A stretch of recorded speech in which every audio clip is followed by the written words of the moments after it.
G'day. Today I thought we'd talk a bit about composting. Composting on a small block of land in an urban environment can be a bit of a challenge, but I'll just let you know I thought I'd just talk through a combination of composting that I do and some of the things that I've learned over the last couple of years.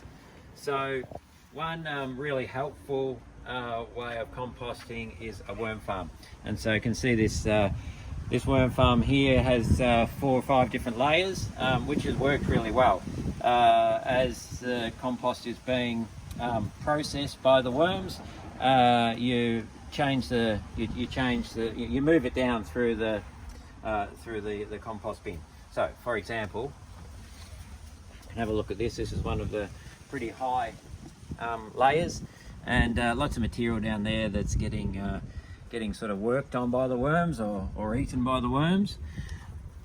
Then the next layer down, you can see that it's breaking down a bit more, and lots of worms working through that.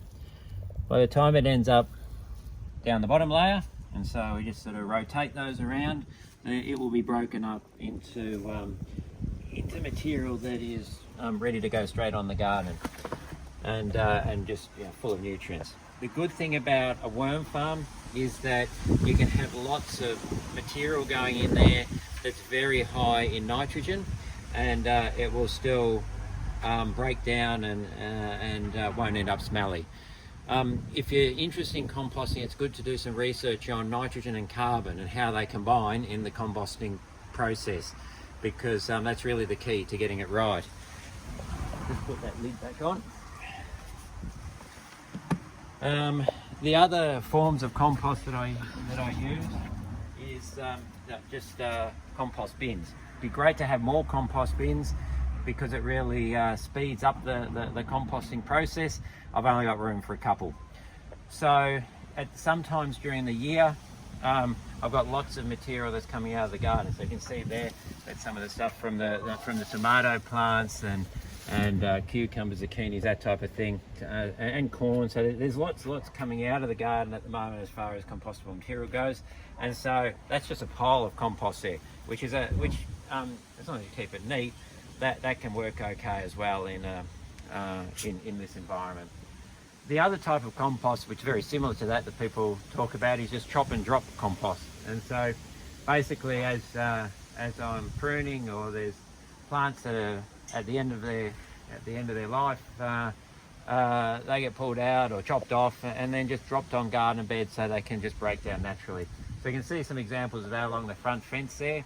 So pumpkins growing up, and then there's beans on the front fence, but there was some exposed soil where I wasn't growing anything, so just drop some material in there. And so that's just a bit of chop and drop composting that's happening. I mentioned earlier about that balance, which is really important between nitrogen, material that's high in nitrogen, material that's high in carbon, and that balance is really important. Biggest mistake that I made was too much nitrogen material, and then the compost ends up rotting instead of just breaking down, and becomes a bit smelly and might even attract rodents or flies or whatever. So it's important to have that balance right, and really it's better to have more carbon than it is more nitrogen. Carbon can actually be a bit difficult to find because all the green stuff or the kitchen waste, it's all high in nitrogen, and so it's easy to get that balance wrong. So what I found is that we've got some trees in the street here which are deciduous, and they lose all their leaves and they make a mess on the street once a year. Those leaves are fantastic carbon for your compost. So I just have a few big Hessian bags.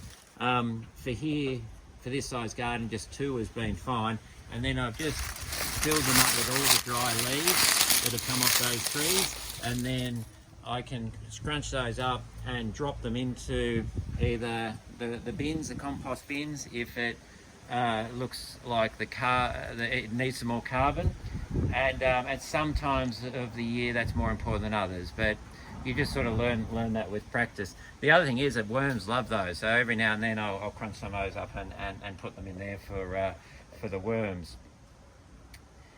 I